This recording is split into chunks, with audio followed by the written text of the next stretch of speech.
Ultimately, I just want to win championships and be labeled as a winner. You know what I mean? Always deep in the playoffs. Somebody always compete for championships. That's what I want to be.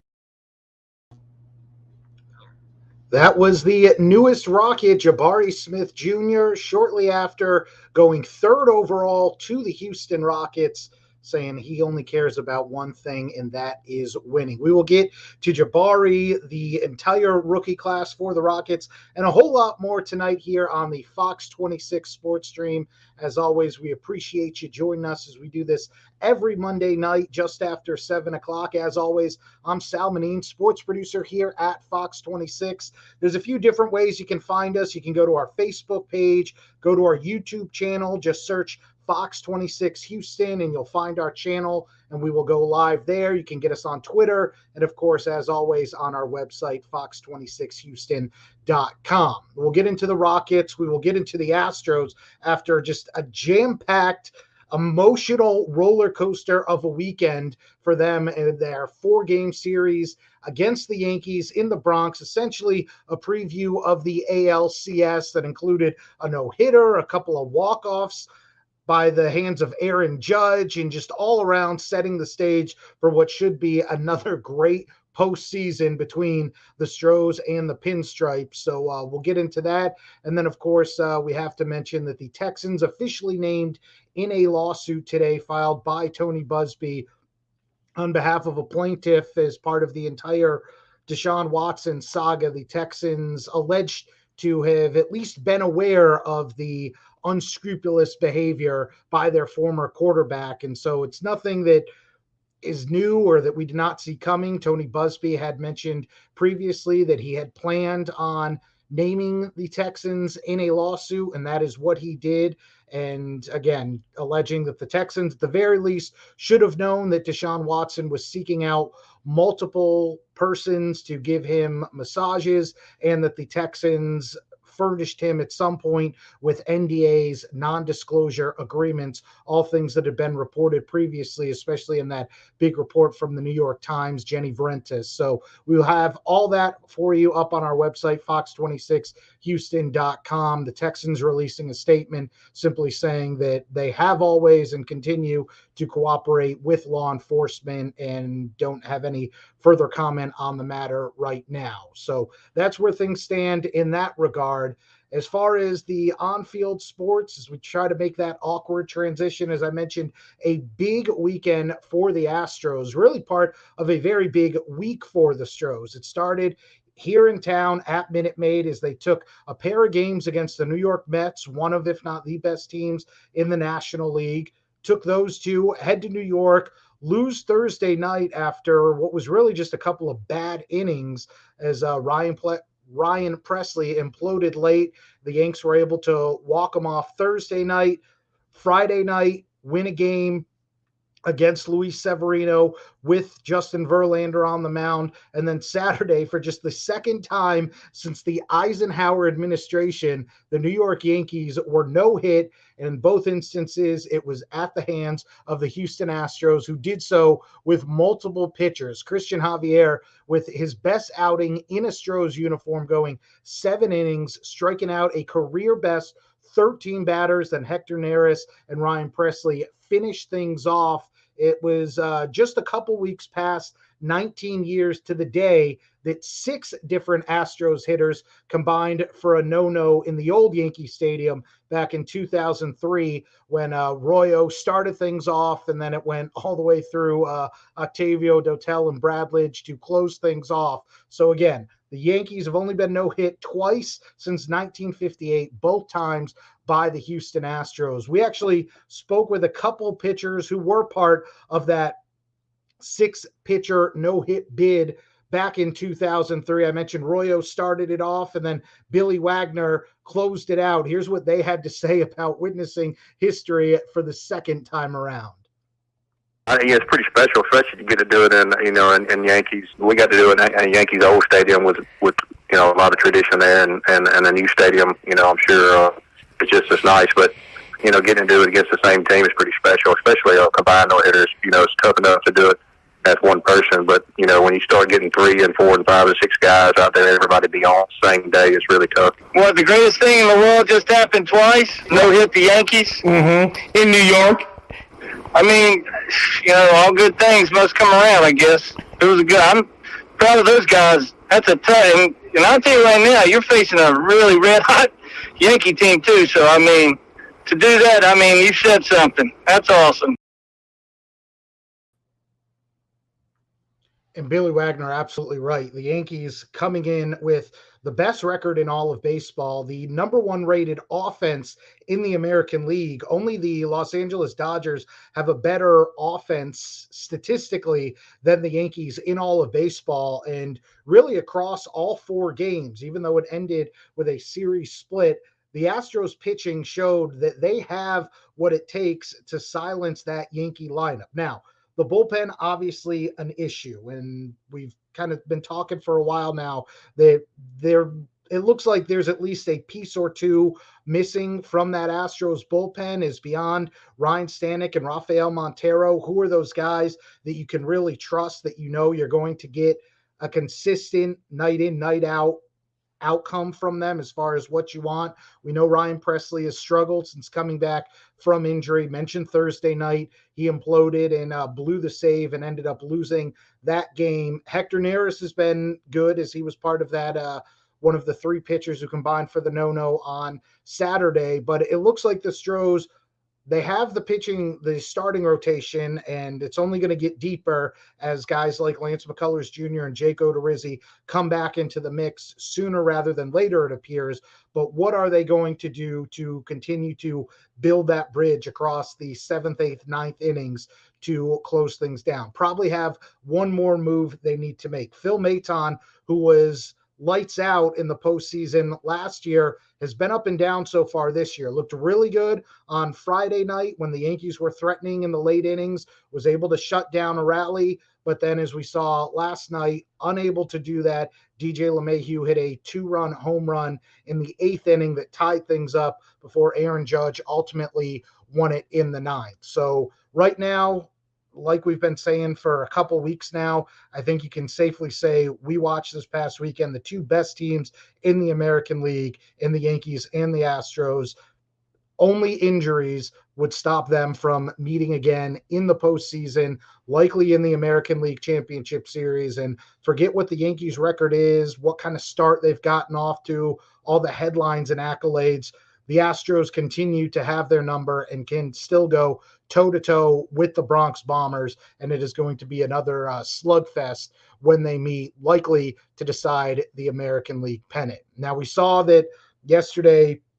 Again, the entire series had the feel of a postseason atmosphere, hanging on every pitch. The Yankees at one point were held 16 consecutive hitless innings by the Astros, starting with the 9th inning on Friday night, all the way through that no-hitter on Saturday. And then Jose Urquidy actually took a no-hit bid into the 7th inning yesterday before Giancarlo Stanton was able to finally break the seal and hit a long, towering home run into Monument Park in center. But the Stros have the starting pitching to go with them, and they have the luxury of Yordan Alvarez, their best player this season, didn't even have to play most of the game yesterday. He didn't start the game because he's still nursing that sore thumb, came on very late to pinch hit. But if you're an Astros fan, you can look at this and go, look, the bullpen still has some issues to be figured out. Obviously, Alex Bregman is still rounding back into form. We should point out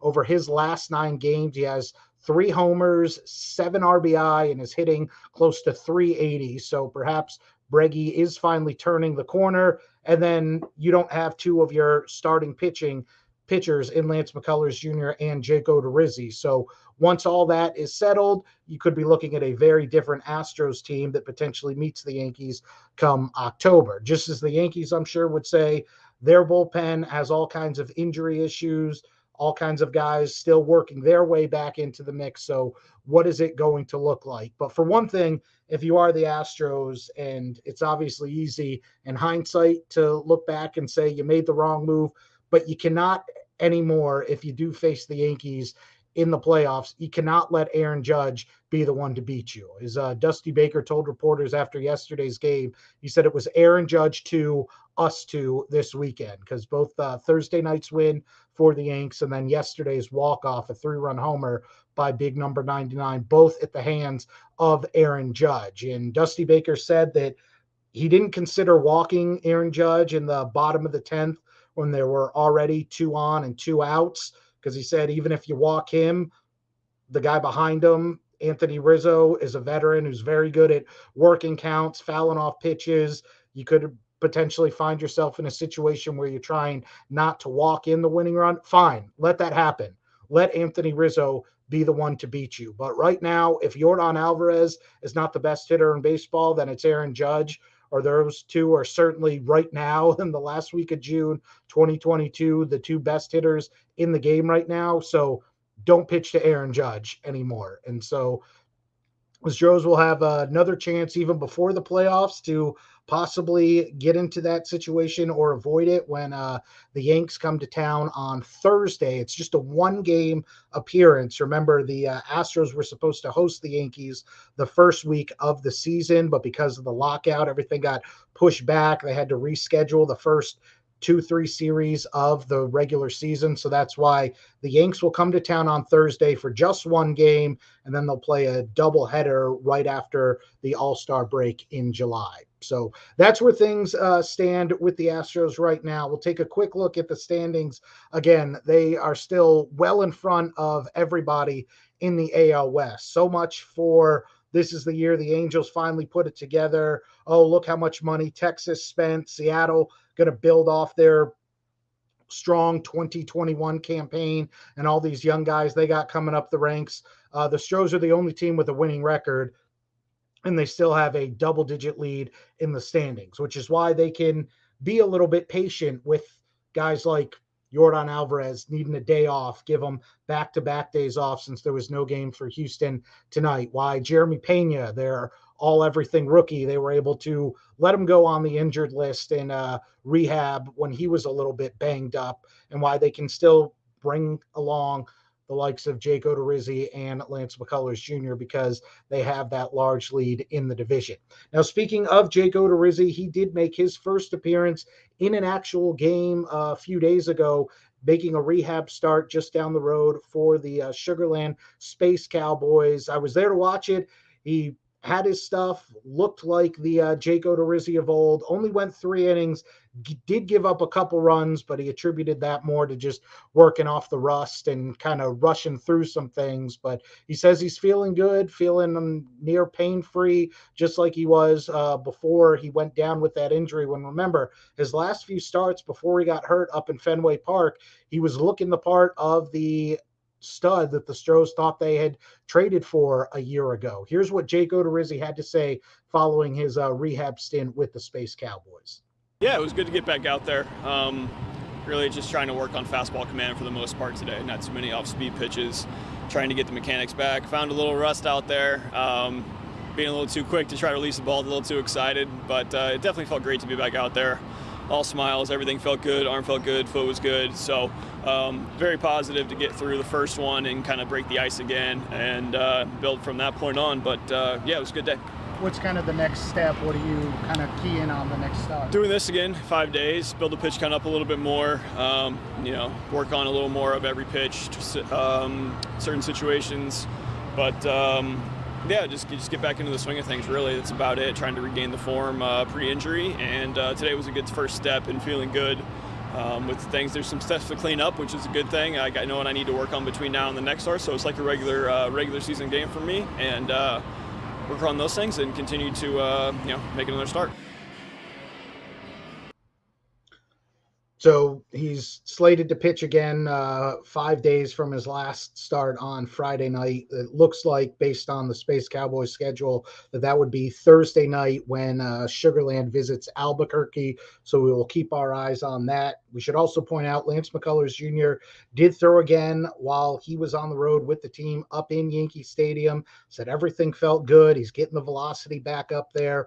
Remember, he and general manager James Click said that as he recovers from off-season arm surgery. It was really going to be a matter of now starting to build back up, just like he was in spring training, so to speak. So everything still appears to be on schedule for Lance McCullers Jr.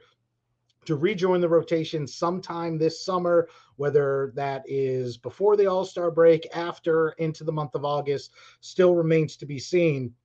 But right there does start to potentially unlock some of the questions that the Stros have to figure out with regards to their bullpen. Because right now you have a 5-man rotation, which is arguably the best in baseball, certainly looks to be the best in the American League. And that's where Christian Javier, who was kind of the odd man out before Jake Odorizzi got hurt, well, he's coming off his best start in an Astros uniform. So once you do have a healthy Jake Odorizzi and a healthy Lance McCullers Jr., who slides into the bullpen, who stays a part of the rotation?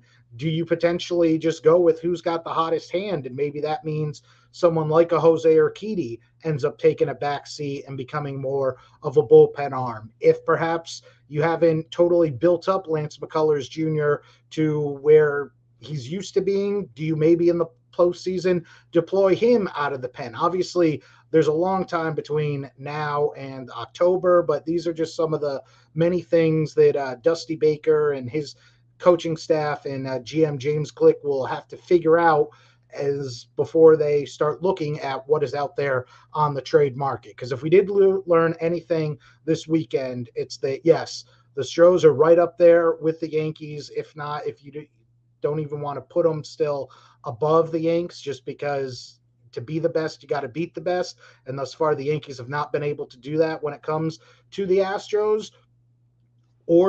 But at the very least, you're going to have to at least add another piece or two to that bullpen, or at least get some guys right again. Get guys like Phil Maton and Ryan Presley back to their dominant forms that we've seen in the past. And if that's the case, then I think you have to give the nod to the Astros based on what we saw this weekend.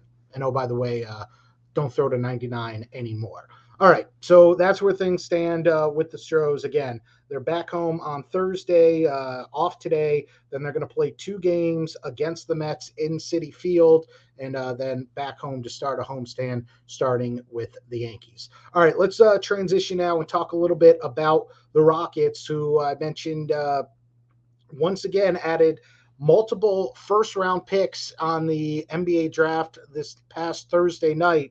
As you take a look at the last 2 seasons, the Rockets have been able to add 7 first-round draft picks, highlighted, of course, by Jalen Green, who went 2nd overall a year ago, and Jabari Smith Jr., the big forward out of Auburn, who everybody right up until moments before the draft started, everybody thought was going to go number 1 overall to the Orlando Magic. He ends up falling to 3rd right there in the Rockets' lap. And so all of a sudden, Houston ends up with a 6'10", uber athletic wing who is arguably the best shooter in the entire draft, knocked down better than 40% of his makes from three-point range in college, and a very versatile defender who earned all kinds of accolades for his defensive abilities, not just his scoring prowess.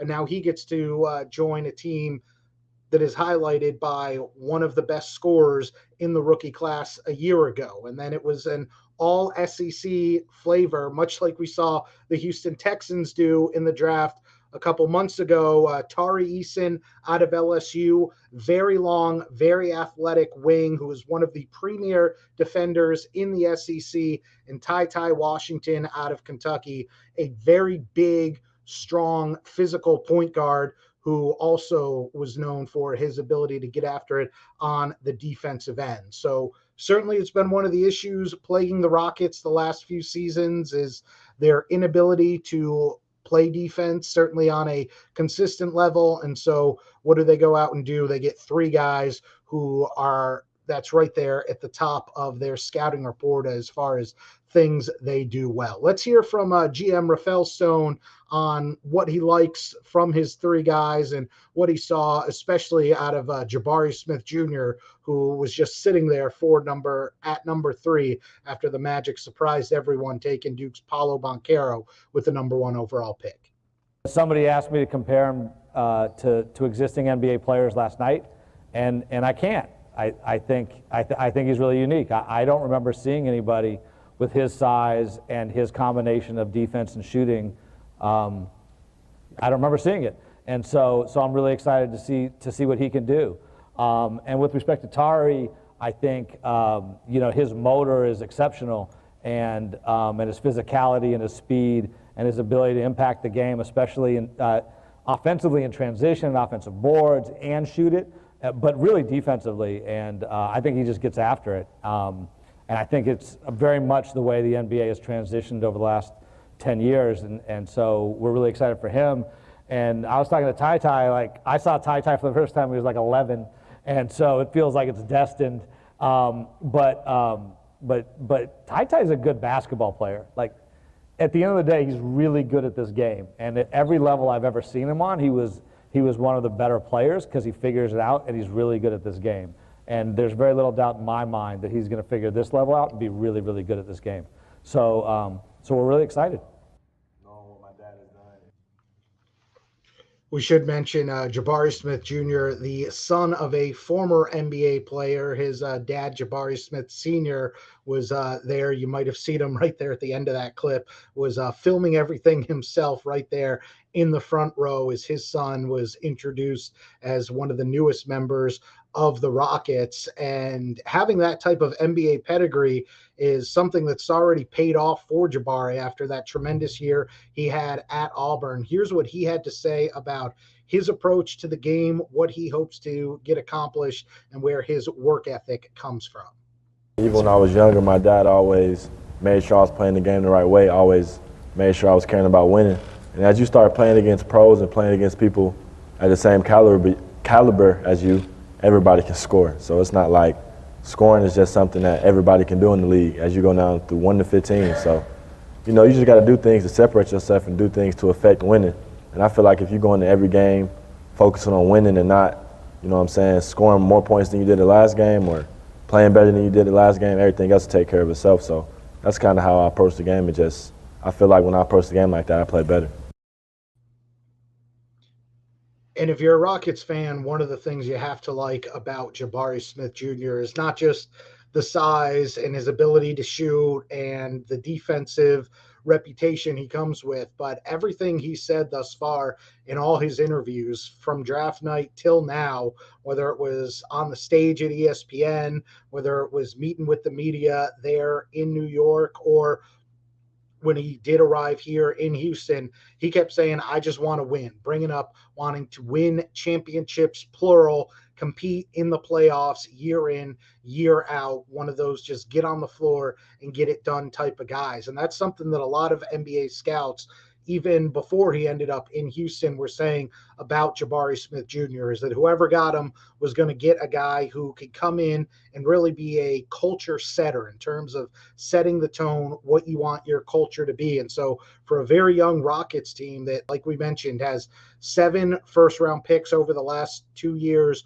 all of whom were teenagers at the time they were drafted, it's going to be important to have guys like that who have that dog in them, have that work ethic, and want to just do whatever it takes to win. So again, everybody is always happy seemingly on draft day or right after the draft about what they got and the direction of their franchise. So we will still have to see how it all shakes out. But the Rockets right now certainly feeling very good, not just about Jabari Smith Jr. falling into their laps at number 3, but everything they've been able to get accomplished thus far. We should point out, too, that Christian Wood was shipped to Dallas as part of a huge package that basically included a bunch of expiring contracts. Who knows if any of those players even remain on the roster by the time the regular season begins, or if they will be moved because they're expirings, how long will they actually be Rockets? And then they were able to flip the draft pick that they got from the Dallas Mavericks for Ty Washington, who they took late in the first round. Let's get one more in from head coach Stephen Silas now on what he thinks of his new rookie class, especially as they get ready for Vegas Summer League, which begins in just about a week. I think the last time I did media availability, I talked about I want our defense to be better. And Rafael decided to draft 3 really good defenders, but they're also two-way players. So we're going to be long, we're going to be athletic, we're going to be versatile on both ends of the floor. And I'm super excited. Like last night, I was already on my laptop, like thinking of things that we could do defensively. So if you're the Rockets right now, it's just about continuing to stockpile assets and try to see how it all fits together. And so they were able to go out and get some of the playmaking and scoring last year with the likes of Jalen Green and Alperen Şengün, who really came on strong. And now they go out and get some guys who are known for their defense as much as their offense. And certainly Jabari Smith Jr. will be able to space the floor, open things up even more for the likes of Jalen Green. And now they can start to really plan ahead for the future. As we mentioned, they got rid of Christian Wood's big contract. It's pretty much fait accompli that Eric Gordon is probably going to be traded at some point, or if they do end up signing him to a new deal, find something that's a bit more team friendly. And then all reports indicate that John Wall's time as a bench warmer for the Rockets, remember, he did not play 1 minute of basketball for them last year. That appears coming to an end. Kelly Iko from The Athletic reporting that John Wall's camp in the Rockets planning to meet sometime this week before free agency begins at the end of the week and come to some kind of resolution, most likely a buyout, and then he can move on to, probably wants to play for a contender at this point in his career. But you're looking at the Rockets potentially having not just all these young guys on the roster now, but then going into next offseason, having 70, maybe even $80 million in cap space that now, depending on how these young guys progress, how they fit together, now does Houston become once again a potential attractive destination for whatever free agents are out there. So whoever the Rockets ended up out of that top 3 of Paolo, Chet, and Jabari, you knew that they were going to get somebody who there was going to be a lot of intrigue, a lot of things that excite you, a few question marks here or there, and things really couldn't have worked out much better for the Rockets. That they got a guy who a lot of people thought was the best player in the draft, certainly the best shooter in the draft, and at the very least should help things for Jalen Green, who finished the year playing as well, if not better, than any rookie a season ago. So again,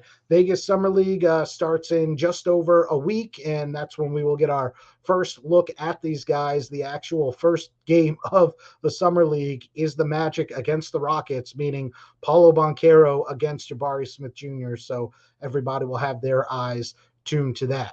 All right, that's going to do it for this installment of the Fox 26 Sports Stream.